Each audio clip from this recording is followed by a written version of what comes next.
Marcus ignored my gaze and insisted on dragging me to his wedding. His childhood sweetheart was the bride. They exchanged rings on stage, overflowing with affection, while I was relegated to a corner, eating cold leftovers. I pressed my throbbing stomach, my back soaked with sweat. Just as I was about to leave, Chloe blocked my way. "I haven't thanked you yet, dear sister. If you hadn't abandoned Marcus when he fell gravely ill, how would we be getting married now?" Chloe raised her glass and drained it, then looked at me. My stomach was already protesting. Marcus thrust a full glass of wine into my hand, his voice cold and low. "Drink." My hand trembled as the cold beer flowed down my throat and into my stomach. Immediately, a sharp cramp seized my stomach. I struggled to breathe, feeling as if the bullet fragment lodged in my lung was expanding the hole within it. Marcus froze for a moment, his eyes filled with suspicion, yet with a faint pang of sympathy.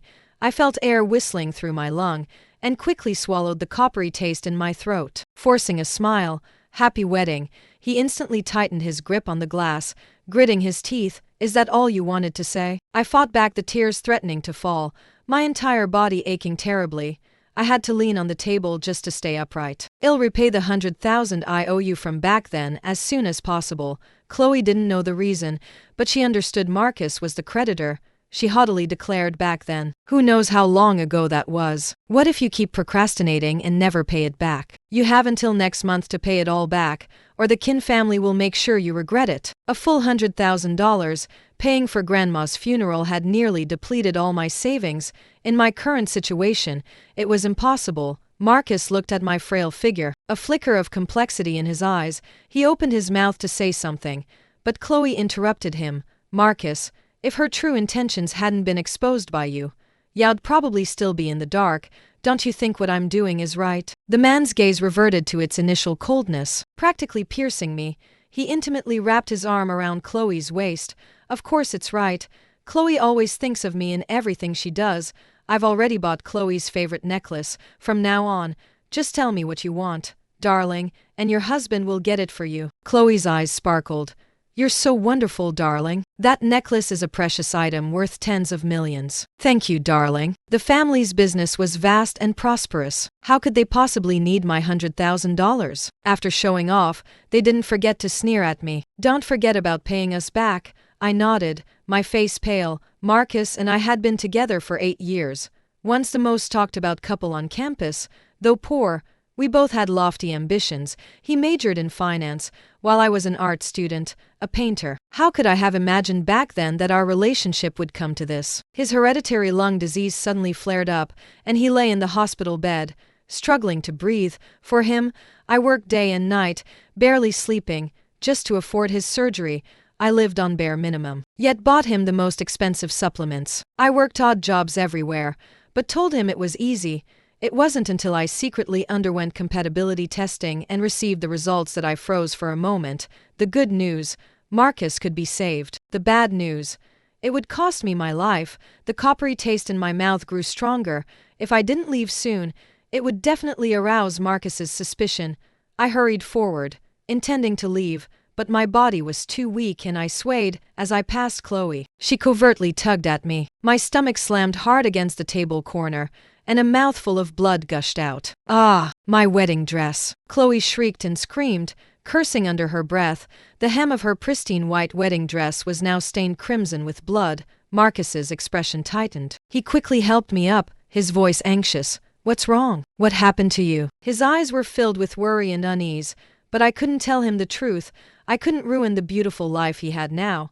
I shook my head, casually wiping the blood from the corner of my mouth. "It's just a fake blood pack. You fell for it again, didn't you?" He was shocked at first, then a hint of anger appeared on his face. "Luna, how could you be so shameless? You think it's funny to see me lose control and worry like that, don't you? It's been 5 years, and you haven't changed. You're still as despicable as before." His words pierced my heart.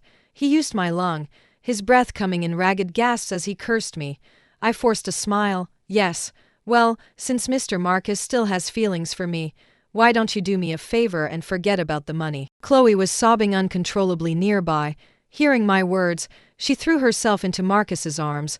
Marcus, this wedding dress is ruined by her joke. Please, do something about this. This scene made it even harder for me to breathe. Now, the one who could freely act spoiled in his arms wasn't me anymore. Marcus's lips were a flat line as he spoke. I'll have you blacklisted from every industry you can possibly touch. No matter what you do, you must pay me back by next month. This was undoubtedly a heavy blow, with no job. How would I ever repay him? He took Chloe's hand and left, his eyes filled with disdain and anger.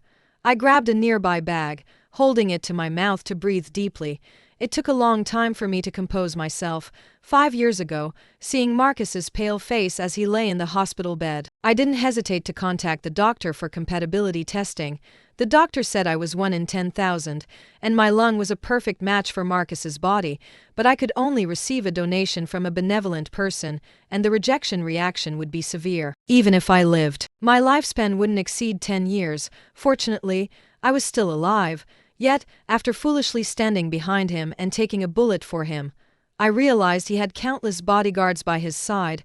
Where was the need for my misguided affection? Marcus didn't know I had given him my lung, nor that I had taken that bullet for him. Now, my difficulty breathing and frequent spitting blood reminded me that the bullet fragment was about to tear open my already struggling lung. When I returned to my apartment building, all my art supplies had been thrown into the dumpster. Due to lack of money, I could only share an apartment with a couple. It was 2 against 1, and I always came out on the losing end. I ended up doing almost all the housework, cooking and washing their clothes.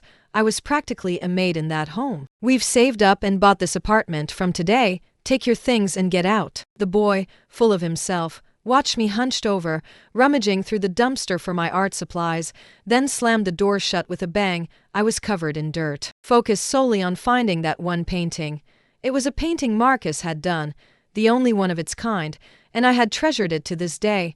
After finally finding the painting, I could only find a cheap dive motel to stay in. It was stuffy and humid, and even the bedding was moldy and rotting. To pay back the money as soon as possible, I had no other choice. Recallings in my past life together. No matter how difficult, we always felt happy. He knew I loved him, and I knew he loved me deeply. But how could two people like us bear to cause the other even a shred of guilt or sadness? So, looking at Marcus clinging to life on the ventilator, I said, word by word, let's break up. I could only say I didn't want to spend the rest of my life with a chronically ill person. I didn't want to live a life of daily hospital visits, constantly smelling disinfectant. And I certainly didn't want to be constantly scrambling to pay his exorbitant medical bills while watching his life grow increasingly fragile. The pressure was so immense, so overwhelming, that I wanted to scream. I was on the verge of breaking down. Whenever I closed my eyes, I would recall that day's scene. Marcus, with trembling hands, tried to turn off the ventilator, but I stopped him. His eyes were bloodshot, tears streaming down, yet his voice was firm. I won't get treatment. Don't leave me. I shook my head, holding back the lump in my throat. My mind is made up.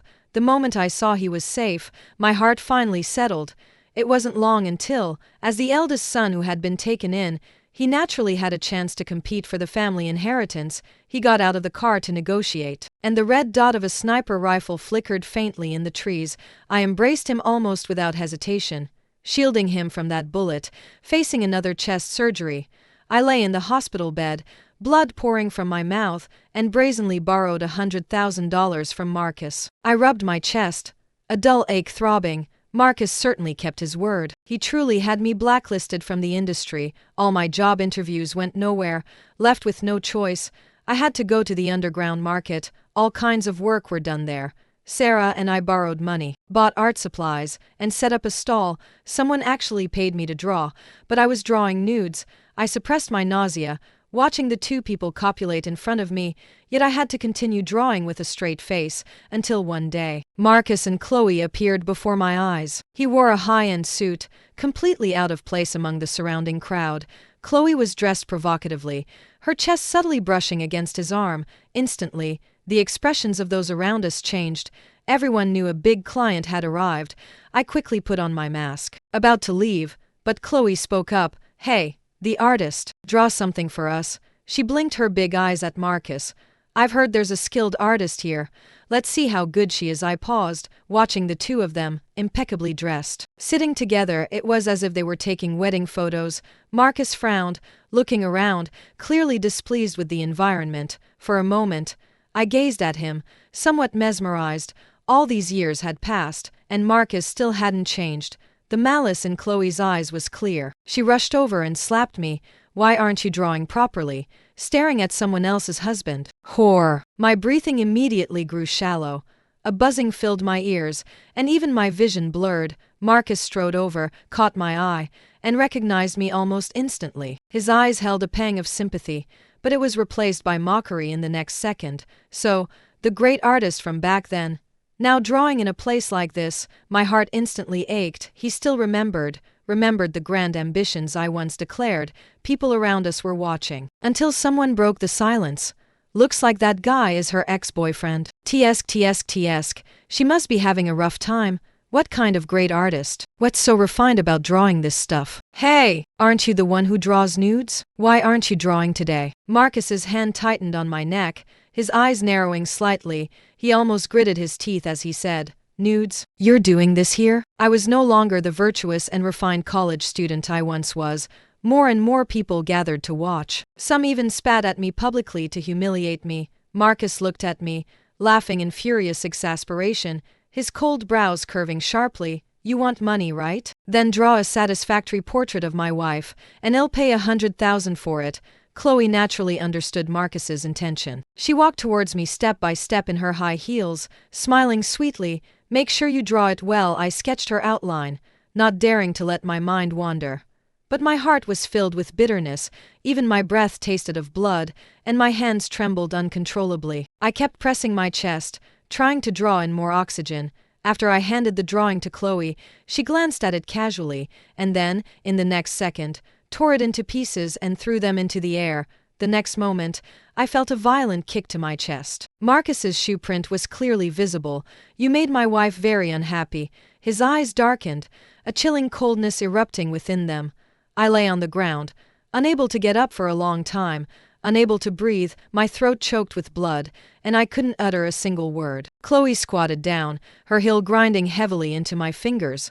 "Ah!" I shrieked, and that mouthful of blood gushed out. Marcus stood far away, Chloe's dress obscuring her actions. "Luna, you really shouldn't have provoked me," Chloe said triumphantly, pressing her heel down harder. I vaguely felt as though she would crush my bones. I looked at Marcus in the distance, with his dark eyebrows and handsome eyes. He simply stared at me coldly, his gaze deep and sinister.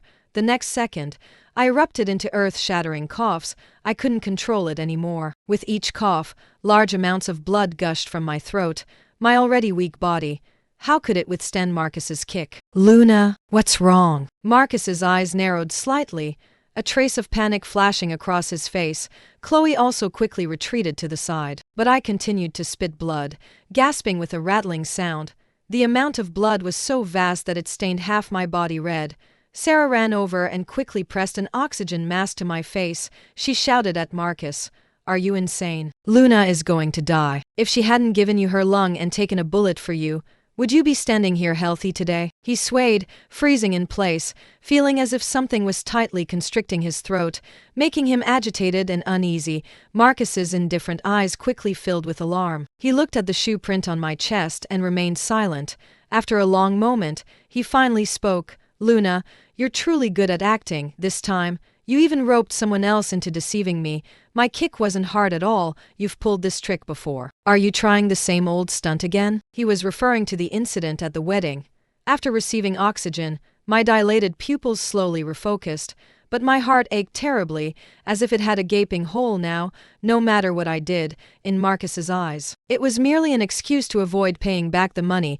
Once you tell one lie, you have to tell countless more to cover it up. To him, even if I actually died in front of him, he would nonchalantly say, "Stop pretending," since he already saw me this way. Why should I bother telling him the truth? I swayed as I stood up, nodding. "Mr. Marcus, you have sharp eyes. You saw right through me." I raised my right hand, revealing a fresh red bloody hole on my ring finger. I smiled. Your wife just punished me quite severely. I imagine this $100,000 should be squared away now, right? His brows furrowed, and his eyes narrowed as he anxiously looked at my finger. Marcus would never forget how important painting was to me. Chloe rushed over anxiously, pulling Marcus's arm. Marcus, let's leave quickly. Who knows what other lies we'll hear from her? The word lies seemed to strike a nerve with Marcus. He was furious, yet still smiled and nodded. All right, my wife. Of course I'll protect her. He swiftly signed a check and tossed it at me. Consider this money compensation for your injuries. Don't bother my wife again in the future. He kept calling her his wife, truly flaunting his deep affection for Chloe. My heart ached beyond words, and my lung felt like it was about to explode at any moment, the fragment like a ticking time bomb buried inside, ready to detonate. After they walked away, I picked up the check and smiled at Sarah. Looks like I'll have money for an urn now. Sarah cried loudly and, ignoring my protests, took me to the hospital. I had long since stopped caring about love and romance, ever since I ceased to fear that cold wound. I knew then that Marcus had long been etched into my soul. Inside the hospital, the doctor discussed another chest surgery with me, but I flatly refused. Sarah was frantic beside me, quickly saying, "Well, pay whatever it takes for treatment. I'll find the money." I patted her hand and looked at the doctor. You know my condition. Another surgery would only hasten my death. I'd rather enjoy what little time I have left. When I saw the diagnosis report, I was surprised to learn that I still had 2 months left to live. I used the money Marcus gave me to have my finger bone reset, and I instructed Sarah to pick out a beautiful urn for me. I couldn't paint anymore. The slightest movement of my fingers caused intense pain. I heard Marcus was spending a fortune searching for the person who took a bullet for him back then. I just chuckled when I saw the news. Even if I stood before him and showed him my lung, he'd probably still say I was crazy for money. After numerous bouts of spitting blood, I curled up on an emergency room metal chair, my blood-stained down jacket covered in ice shards. My phone vibrated in my palm, and Chloe's text message popped up. Auction tomorrow at p.m. My heart stirred. What was being auctioned was Grandma's jade pendant, which she had given me as part of her dowry. I was determined to bid on that jade pendant. I still remembered Grandma personally placing it in my hand, earnestly telling me, "You must give it to the person you love most." I had once almost reverently placed the jade pendant in Marcus's palm, never imagining he would put it up for auction. I gripped the doctor's lab coat. "Can I get some pain medication? My lung hurts." Before I could finish, Chloe appeared, her red-soled high heels clicking. She looked down at me, her voice triumphant, as she leaned in. Her diamond necklace pressed into my collarbone. "Marcus said he wants to see you kneeling to bid on your memento." Bidding starts. The auctioneer hammered, 100,000. I raised my hand. Marcus had tossed that check at me back then, probably just to see me humiliated today. I swallowed the bitterness in my heart, focusing intently on the yellowed jade pendant in the display case. 200,000. Marcus's voice came from the second-floor private box. The crystal chandelier reflected his sneering eyes as Chloe fed him a grape. My bidding hand began to tremble. 210,000, 500,000. He swirled his wine glass, his eyes cold, yet a hint of panic appeared when he saw my pale face. Finally, he cleared his throat and said, "Ms. Luna, why don't you beg me?" Unbearable pain lingered in my eyes. Watching the two of them, a perfect match. A coppery taste filled my throat. Marcus crouched down, waving the check back and forth in front of my eyes. "Beg me. 500,000, second call." I bit my tongue until it bled, swallowing the frothy blood, and prostrated myself on the ground. "I beg you, Mr. Marcus." He suddenly threw the check at the wall in a fit of rage. As I coughed up blood and went to pick it up, I heard him roar, "Where's that ruthlessness you had when you abandoned me back then? Why are you pretending to be a dutiful daughter now?" The auctioneer's gavel fell heavily. 500,000, third call. The jade pendant returned to Marcus's hands. He had orchestrated the auction himself, all just to see me kneeling on the ground, begging him. I never got the jade pendant. Instead, after my silent heartbreak, I was rushed to the hospital for emergency treatment again. The young nurse at the door sighed. "How many times has this been this month? Does she not want to live anymore?" Sarah threw herself on me, crying loudly. Why won't you tell him the truth?" I shook my head, my voice quiet. He wouldn't believe it. I didn't notice a flicker of bitter resentment in Sarah's eyes. It would be a pity to give all that money to the hospital. I chose a good gravestone for Grandma and watched her burial with a sense of peace. The coffin that Marcus had smashed earlier had been replaced with a brand new one by me. Looking at that familiar face, I suddenly remembered the days when Grandma and I relied solely on each other. She patted my hand and said, "A woman's greatest fear is marrying the wrong man, Luna. You must be discerning and truly see the person in front of you." She was the person who loved me most in the whole world, yet in her later years, I poured all my dedication into Marcus. I wasn't afraid when I lay on the operating table to have my lung replaced, nor was I panicked when I took a bullet for him, but seeing Grandma's gravestone, I felt pain throughout my entire body. Your granddaughter was undutiful. I didn't take good care of you, and I gave the jade pendant you gave me to the wrong person. I knelt before the gravestone, crying until dawn. When I stood up, I was swaying, but I still insisted on choosing a burial plot for myself, right next to Grandma, to put my affairs in order and not burden Sarah. I transferred all my remaining money to her account and found a short-term rental apartment by the sea alone, spending my days embracing a peaceful life by the sea. I lay on a lounge chair, enjoying the sea breeze, and told Sarah, when I die, scatter my ashes into this ocean. Sarah, fighting back her inner sorrow, forced a smile and said, "Okay." I fell asleep like that on the lounge chair, but when I opened my eyes again, I saw the familiar white ceiling, and the scent of disinfectant reached my nose once more. I mumbled drowsily, "Sarah, didn't I say I wouldn't come to the hospital after I die? You just..." My voice trailed off as Marcus's figure appeared in my line of sight. His eyes were bloodshot as he stared at me, holding my diary. Sarah stood at the doorway, sobbing uncontrollably. "Luna, I want you to live." In that instant, I understood almost everything. She had told Marcus everything after all. Panic crept onto my face. I ran barefoot from the bed. "You believe all that? You know I'm a liar. She's making things up. I never got a lung transplant for you, nor did I take a bullet for you." In my haste and panic, I had blurted out everything myself. He held the diagnosis report and the information from the private detective, looking into my eyes as he asked, Why didn't you say anything?" His tears fell like broken strings of pearls, but I felt only numbness inside. What difference did it make, whether I spoke or not? He carried me back to bed, then carefully tucked the blanket around me, choking out, "Don't give up. I'll find the best doctors. I won't let you die." How easy was it to find a suitable lung? Perhaps fate had arranged for Marcus and me to meet precisely because I could save him in just half a month. I took twice the amount of medicine I normally did. Round ones, square ones, flat ones. None could stop my endless spitting of blood. He looked at my pale face, furious, and threw the medical chart at the doctor. "Why can't you cure her? I'm asking you, why not?" The doctor couldn't hide his helplessness. Listening to my heavy gasps, he plainly stated, "Ms. Luna came for treatment too late, and she's had various injuries throughout. Even a deity wouldn't be able to do anything." Marcus trembled as he turned to look at me. Then after a moment, he cautiously asked, "Because of me, is that right?" He cried incessantly, unable to stop his tears, but I felt as though my own tears had dried up, and I remained unmoved by his sadness. I curled up on the hospital bed, the vital signs monitor beeping steadily. Marcus held my hand, the warmth of his fingertips like the sensation when he warmed my hands that winter night years ago. "Why didn't you say anything?" He repeated the question for the countless time, tears splashing onto my hand. "You could have told me back then." I looked at the jade pendant faintly visible at his suit collar, surprised to realize he was wearing it that day at the auction. The blood I coughed up stained his shiny leather shoes, yet he thought it was another trick. I felt a profound sense of grievance, which ultimately condensed into a single phrase, "Never mind." Suddenly, the sharp click of high heels echoed from outside the door. Chloe pushed the door open. Seeing our hands clasped together, the madness in her eyes became even more prominent. "Marcus, you haven't been home for days.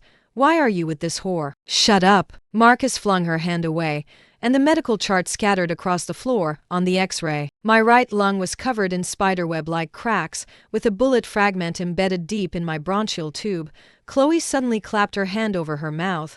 "Oh my God, could you be the one from 5 years ago?" The moment she lowered her head, I clearly saw a winding scar on her chest. No wonder Marcus married her.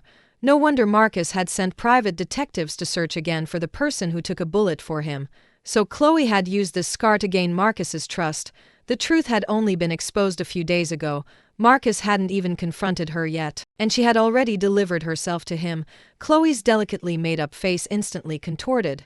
She grabbed a small knife and pressed it against my throat. Whore. You're still alive. You're not dead. Why? His voice was raspy like sandpaper. Back then, you cried and said Luna disliked me for being sick, because I love you. Chloe laughed maniacally. From the first time I saw you at 12, I swore I'd become Mrs. Qin. What right does this trash from the slums have to steal you away? She suddenly tore open her collar, revealing a grotesque, shocking scar. Look, Marcus, have you forgotten? I took a bullet for you. Even now, you're still lying to me. Marcus calmly watched her, making Chloe break out in a cold sweat. He clapped his hands, and black-clad bodyguards dragged her out of the hospital room. Immediately, the room fell silent. I gazed at the green leaves on the branches outside the window, murmuring, "Spring is coming," as if something suddenly occurred to Marcus. He spread out the art supplies he had prepared in front of me. Luna, you used to love painting spring the most. You said spring brought everything back to life, filling people with hope. Do you remember this? Back then, we were poor and couldn't afford such good paints. Now, you can use as much as you want. His eyes shone with unusual brightness as he insistently placed a brush in my hand. I froze for a moment, then showed him my already twisted and deformed fingers. Have you forgotten? I can't paint anymore. Marcus froze, took my hand, and examined it repeatedly. Then, scalding tears dripped onto the back of my hand. I'm sorry. I'm so sorry, Luna. What should I do? I didn't know how to answer him, so I remained silent. When the nurse was about to put the ventilator on my face for the third time, I finally made up my mind and said, "No, thank you." Marcus watched me from the side, horrified. Every single one of my movements now held immense significance to him. Please don't give up. You have to believe me. He spoke incoherently, but all I heard was a buzzing in my ears. After finally collecting myself, I pulled a crumpled piece of paper from my pocket. It was a drawing by Marcus, the only picture we had together. His drawing skills weren't great, and the picture wasn't particularly beautiful, but I had treasured it for years. His hand trembled as he took it, his voice laced with disbelief. You still kept this?" I wanted to keep everything related to him, but I knew it was too late. I sighed, shaking my head. "Here, take it back." He tried to shove the drawing back into my hand as if he were insane. Don't abandon me, Luna." Marcus's tears fell ceaselessly, but I had no strength to wipe them away for him. His words instantly pulled me back to the day I told him we were breaking up. He lay in the hospital bed, waiting for his next examination, and now, the tables have turned, our positions were reversed. Only this time, someone was truly going to die. I insisted on stopping all treatment. Lying in bed for so long had caused my muscles to atrophy. Sarah bought a wheelchair and pushed me to the beach for a walk. She wasn't in good spirits and constantly looked like she was about to cry. "Sarah, I'm asking you to do one last thing for me." I huddled in the wheelchair, the sea breeze carrying salty moisture into my nostrils. She squatted down to tuck the blanket around me, her eyes red-rimmed. "Are you really going to do this? Consider it a farewell." I fumbled with the pain medication in my pocket, the plastic packaging crinkling faintly. My lung felt like cotton steeped in ice shards, each breath bringing a fine, piercing pain. The next day, Sarah said everything was ready. She was sobbing uncontrollably, and I hugged her comfortingly, saying, "Let's be best friends again in our next lives." Immediately after, I sent Marcus my first text message in 5 years. "Let's meet." He arrived as agreed. Seeing me thinly dressed and pale from the cold, he draped his coat over me. "The weather forecast says it's going to rain tonight." Marcus's voice was terribly hoarse, his knuckles white as he gripped the wheelchair handle. "Shall we go back to the hospital?" I gazed at the turbulent dark clouds in the sky, suddenly remembering the heavy rain during my sophomore year. We huddled under the art studio's eaves. He tucked my frozen hands into his chest, and paint smeared his white shirt. "I want to watch the sunrise." I heard my voice, faint as a whisper. Just like, when we first met, his apple bobbed violently in the end. He silently pushed me toward the cabin by the sea. We had spent our most relaxed month here. He focused on his next exam while I quietly painted beside him, on the windowsill. There was still the heart shape we had carved together. The downpour began abruptly. The moment thunder roared. A screech of tires sounded from outside the door when burst in, brandishing a dagger. I was coughing, hunched over the easel, flecks of bloody foam splattering Marcus's cuff. "It's all you." She frantically brandished the blade. "It's all your fault." If it weren't for you, how would Marcus and I be getting divorced? So, this was why Marcus had been out of sight for the past few days. He'd been doing this. Marcus suddenly spun around. Lightning illuminated his grim face, and I saw a flash of cold light in his hand. The next moment, Chloe lay on the ground. Convulsing uncontrollably, Marcus covered my eyes, softly murmuring, "Don't be afraid." I looked at the chaotic scene on the floor and suddenly found it amusing. My fingertips brushed against the cold jade pendant. I remembered Grandma's clouded eyes reflecting moonlight on her deathbed. "Give it to the one you love most."